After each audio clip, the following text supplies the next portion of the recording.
Yo, yo, yo, you already know it's your boy DJ Heck One, also known as Entertainment Media. I'm here in my hood. That's right, shooting a documentary, let y'all know where I'm from and how we do out here. You already know what time it is. Stay tuned for my documentary. The station with the best music. Best music. I love the music. Best music. You know radio.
Yep, this is where it all started, right here, 6 in Jackson, 655.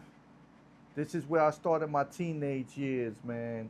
I was born in Hoboken, New Jersey. I was born in St. Mary's Hospital, but I was raised from when I was born to like I think six or seven. We lived in Matutekin block, and was one of the worst blocks you could ever live in anyway. Then my mom ended up getting a phone call saying, "Oh, you got the apartment. You're approved for the apartment." So we end up moving into the projects. Which, like I said, I was a little kid then. You know what I mean? I was like still like sucking on my thumb and you know still experiencing the little baby shit. You know what I'm saying? But yeah, man, my teenage years started at 6 in Jackson, man. I gotta say, bro, it was a rough years, man, being a teenager out there, man. Being in the projects and being in front of projects, man, I know back then you had something to prove, man, and I had to prove a lot, you know. My window was right there. I lived in 655, apartment 1F. My room window was right there where everything, pretty much began. It began from the window, looking out the window, seeing my older brothers and them out there doing their thing. Then, then I started following my brother's footsteps, and it's crazy. But, bro, it was a rough years over there in the projects, man. You know what I mean? I remember when I was like, when my mom first let me go outside, she always would tell me, "Oh, stay right in front of the window." You know, first day that she let me go outside, I was like around, I think I was like 12, 11 or 12. Moment I stepped outside, I already met up with some kids that wanted to fight me, man. It was crazy. You know, I'm right there in front of my window and I'm over there chilling and shit. You know what I'm saying? Just experiencing outside, experiencing the atmosphere, experiencing just being in front of the house like a young kid's supposed to be. You know what I mean? And I had 4 kids approach me Like, where you from? And I'm like, yo, I don't know. Like, you know what I'm saying? Like, yo, I'm like 12, 11, 12. You know what I'm saying? So, you know, so I always know that my brothers always told me, man, if somebody come in your face like that, even when I was a little kid, man, you be ready. And all I know is that one of those kids confronted me, and I know who y'all is now. They know who I am now. I'm not gonna mention no name, but I ended up punching one of them. I ended up getting jumped. That was my first experience of the 655. Uh, being from the projects, man. Just man, I was like 11 or 12, man. It's crazy. It's my first experience. But after a while, you get used to living in the bricks. You know, that's the whole point of living in the hood. You know what I'm saying? Um, but yeah, bro, that it was crazy. That was my first experience. When my mom finally let me go outside, I had to punch somebody in the face. Um, and then it moved on from there. You know what I'm saying? I started going to school over there, and you know, meeting the kids that I'm not supposed to be with, and then the kids I am supposed to be with. And you know, I started learning that as time goes on. And let me tell you something, man. I was always with the bad kids. Always with the bad kids, man. I mean, that's just life, right? But I always had a passion for music, even since I was a little kid. I remember when my brothers and them, when we had a record player in the living room, and they used to bring this freestyle. It's like the freestyle, the LPs. You know what I'm saying? And the records, and we had a record player in the middle of the living room, and we used to listen to freestyle, and I used to listen. I always used to look at that record, man. And it's something about the record, man. It was crazy that I loved, man. I always loved it, the beat. I always loved it, everything about it, man. I was a young cat, man. I didn't know nothing. Like I knew there was something about it every time I used to listen to music. It was crazy because I kind of like knew but didn't know there's something about music that I loved, and it was always in me. I used to hear good stuff about my pops. You know, I don't know my pops, but supposedly he liked the music. He was a DJ and all that. You know what I'm saying? I don't know. Maybe they used to listen to music when I was in my mom's stomach. I don't know how that went, but yeah, man, I started to love music, man, and so every time my brothers them used to come home after hanging out outside, they always said, you know, the first Stevie B record, and they used to have all that, and they used to put that wax on there on that record player, and I used to be like, damn, look at the way that thing spin. I want to touch it. You know what I'm saying? And I used to touch it. I used to wait till they were gone. I used to get that record. I used to scratch on it. I used to do all types of stuff. They never used to know I used to do that. Now y'all know when y'all see this documentary. But yeah, so as time goes on, you know, uh, I was out there in the hood doing me, you know what I'm saying, being on the block, doing all the stupid shit that the teenagers would do. You know, I was young, drinking, smoking my weed. But I always, like I said, I always had a passion for the music. So everybody knew me for the music, man. And there was this one time that I knew that my brothers and them wasn't gonna come back home for a long time because, you know, they were out there doing their thing, making that happen, and they got locked up for quite a bit. And my brother always had speakers, man, and a stereo system in the room. And that was my opportunity to take the stereo, take the speakers. I figured out how to hook it up. And from there on, man, I was known from that boy, DJ Hack One, man. I always used to have a speaker out the window. I always used to do it in with that one record player and that one receiver. And man, I was doing something until I discovered a mixer. This is the crazy part. I had found a little portable TV that my brothers and them had. It was pretty crazy. And it was a color portable TV that you could walk around with. You know, back then you didn't need nothing but an antenna for it, so it had the built-in antenna. And I met up with one of my boys, and he was always DJing and shit. And I always used to be there. I used to always go over his house. We used to sleep over. You know, we used to do sleepovers and all that stuff with the boys and all that stuff. I was surprised my mom let me, but she did. And I saw his two turntables. He had two wooden turntables. When I say wooden, the whole body was wooden, and the mixer was wooden. I like, damn, I want that, bro. And growing up, like when I was growing up, bro, I didn't grow up with a lot of money, man. You know what I'm saying? I could actually say, we lived okay, but it wasn't nowhere near middle class, nothing like that. I was in like in the poor stage. You know what I'm saying? I didn't have the money to go buy turntables and all that shit. Um, So I asked him, bro, you don't even use it? Like when I used to go to his house, he never used to use it as much. So I was like, damn, what are you doing with that? You know what I'm saying? And mind you, I was a teenager. I said, yo, I got something. Let me trade you something, bro. I got a portable TV. You know what I'm saying? I got a portable TV, it's color and all, man. You can just watch TV, walk around and all that. So my boy was interested. So I ended up trading him the TV, which wasn't mine, it was my brother and them that were locked up in jail. And I ended up getting the two wooden turntables in the mix. And from there on, bro, I was mixing. I was starting to learn what a turntable was and a mixer was. And then one day my mom just came in the room and was like, where the hell did you get this from? But like, who the hell would give you something like this? You know what I'm saying? And then I told her who gave it to me. She found out, man, I had to give it back, man. You know what I'm saying? And I got the TV back. My mom got the TV back and all that shit, man. That was the worst day ever, man. Because now I'm back to scratch one again. So as time I was growing up, I started to hustle and do the things that being in the projects is. You know what I'm saying? Hustle here and there, and I ended up buying me my own equipment. I ended up buying me my own shit. You know what I'm saying?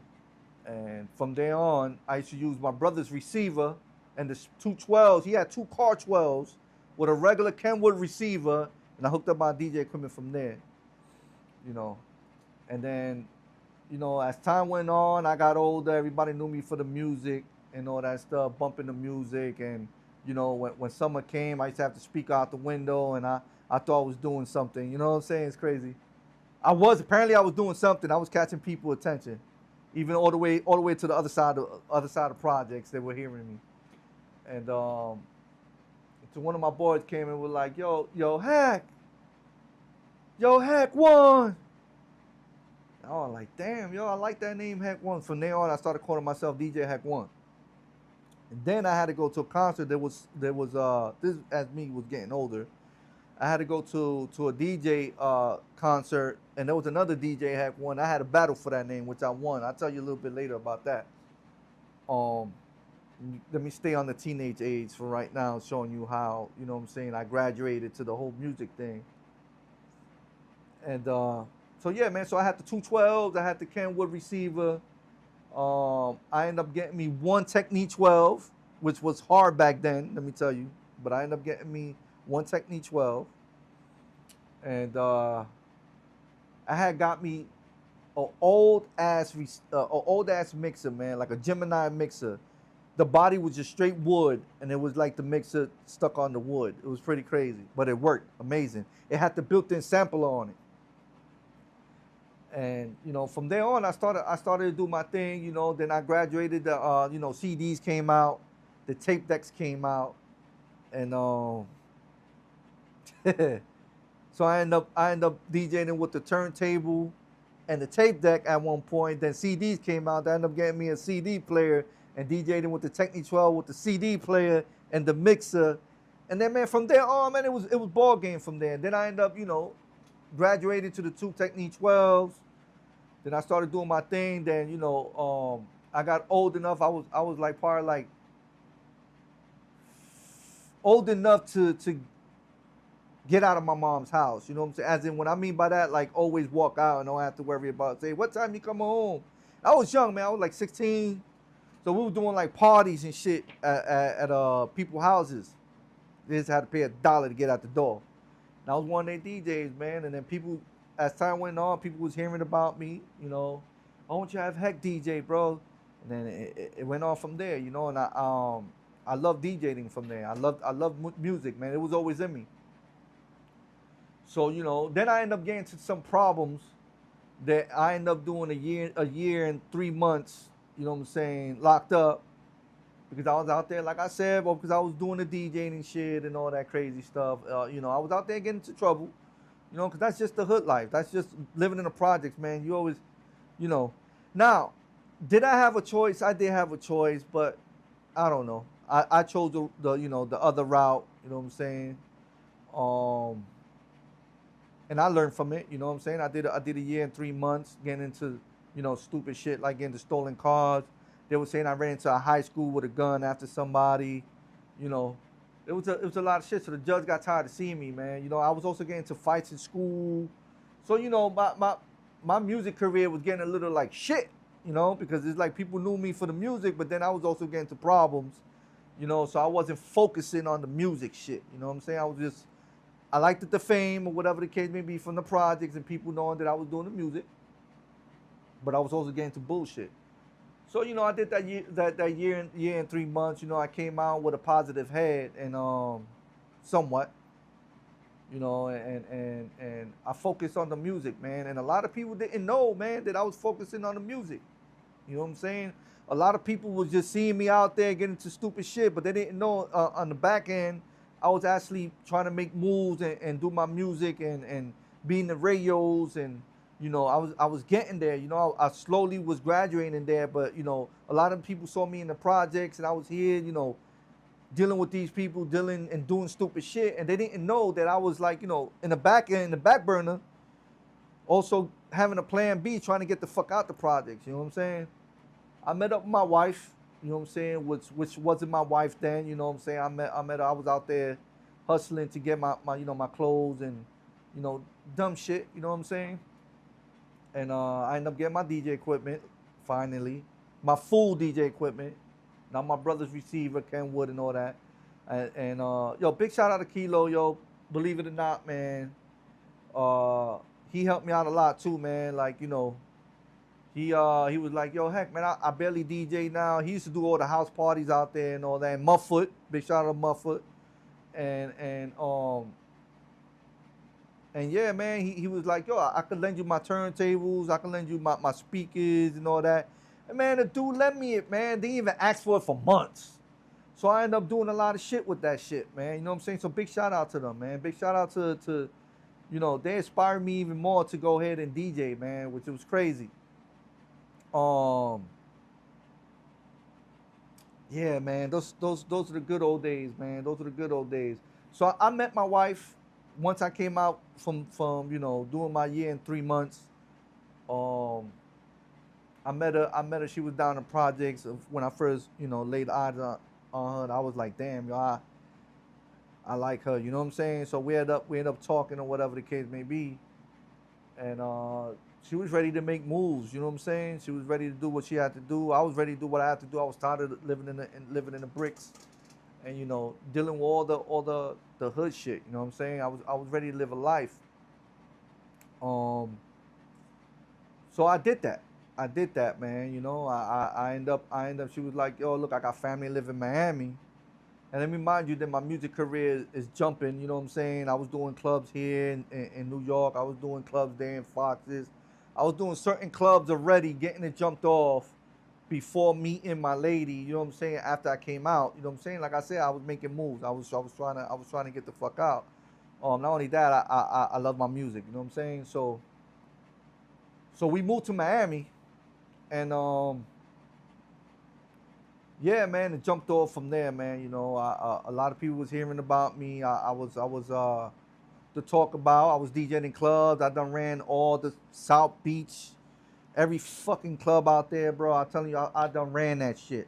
If you sit there and say that you was running South Beach in the 2000s and up, you're fucking lying. You know what I'm saying? I was running that shit. I was running that shit with the radio station. I was doing my thing as one of the youngest DJs out there. And this is when it popped off at, man. It popped off. Dude right here, DJ had one in the mix, nigga. Check it out.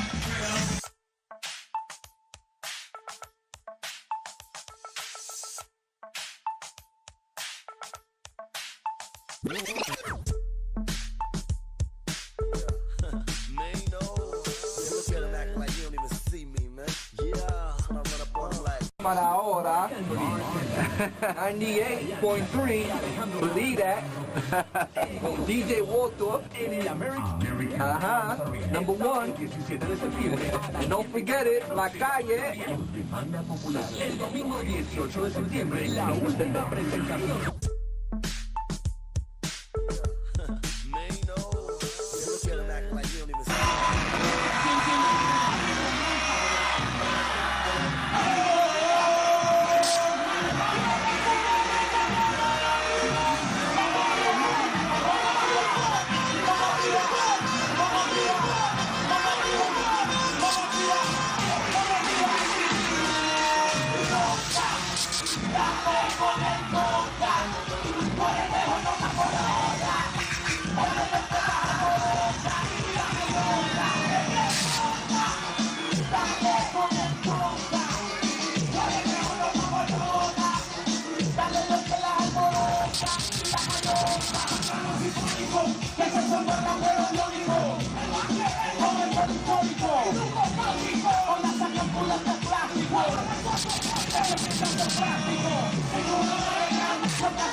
It popped off, man. You know, I started doing a lot of shit for the radio stations.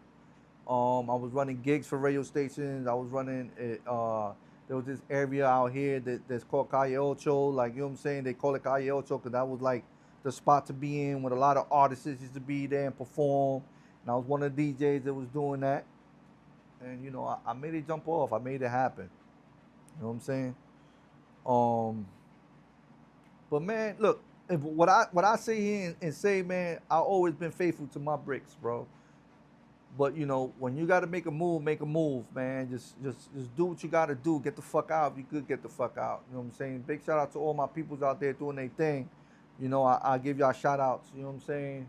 Because HOB, which if a lot of people don't know what's HOB, is Hoboken. You know what I'm saying? It's just you know, lowercase letters.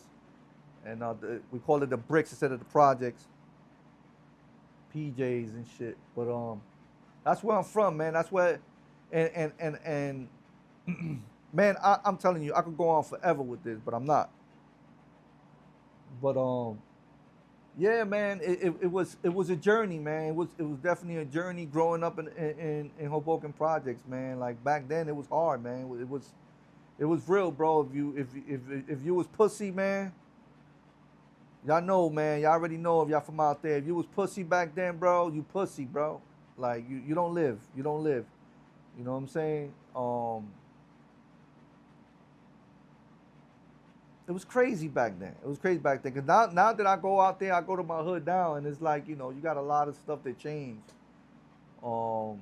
but I could actually say I love the experience that I went through, bro. I from the good and the bad, bro. Like the experience that I went through living in the projects made me grow up, and you know I could adapt to a lot of shit now because living in the hood. You know what I'm saying? And you know the hood never leaves you, man. You know what I'm saying? The Jersey life never leaves you. That's one thing.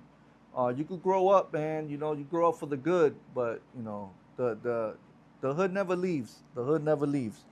Um, but I'm happy I grew, and I'm happy I got to meet a lot of celebrities, and you know, and there's a little bit of my documentary right here. You know what I'm saying? I wasn't trying to give y'all nothing long. But it's pretty much just letting y'all know, man, where I'm from, you know what I'm saying, and where I grew up at, and where it happened at, you know what I'm saying. It happened in the bricks, you know.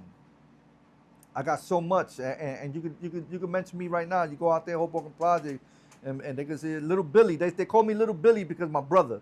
So that, you know, I used to hate that shit. You know, oh, look at Little Billy. Be like, damn, bro, like, you know what I'm saying. Yo, I'm my own man. You know what I'm saying.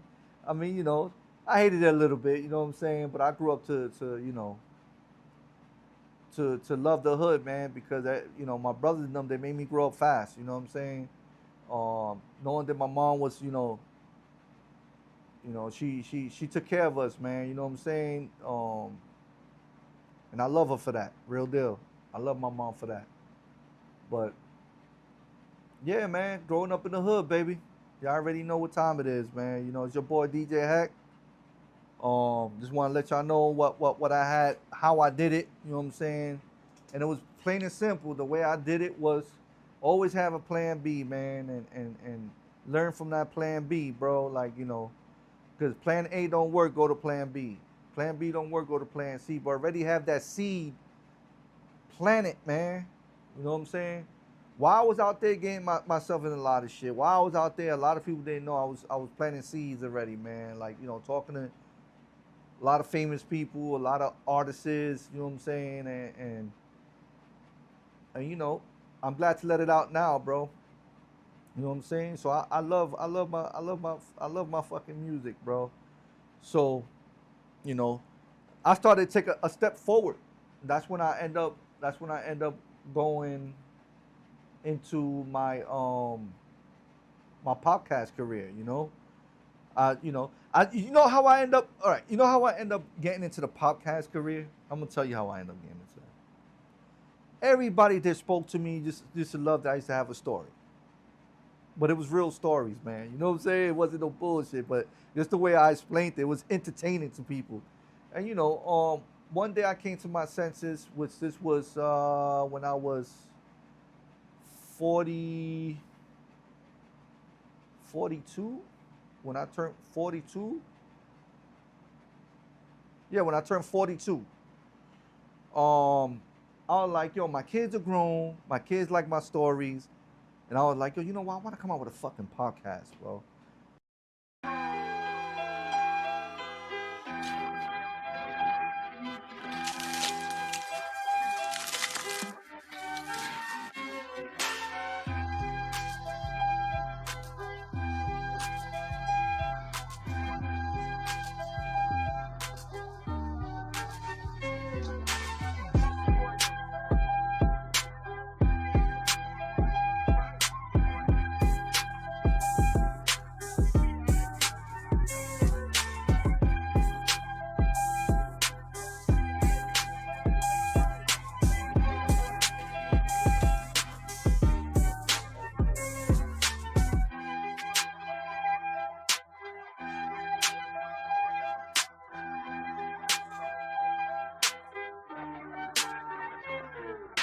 You already know H1 at the motherfucking Holding Crew. Kenny Styles, aka the motherfucking Gunslings on Hoboken Projects, nigga. You already know, man. DJ Act 1, nigga. Salute, nigga. Yes. Y'all already know. Y'all already know. 305 to 201, man. That's DJ right. Act 1. That's right. What? You know?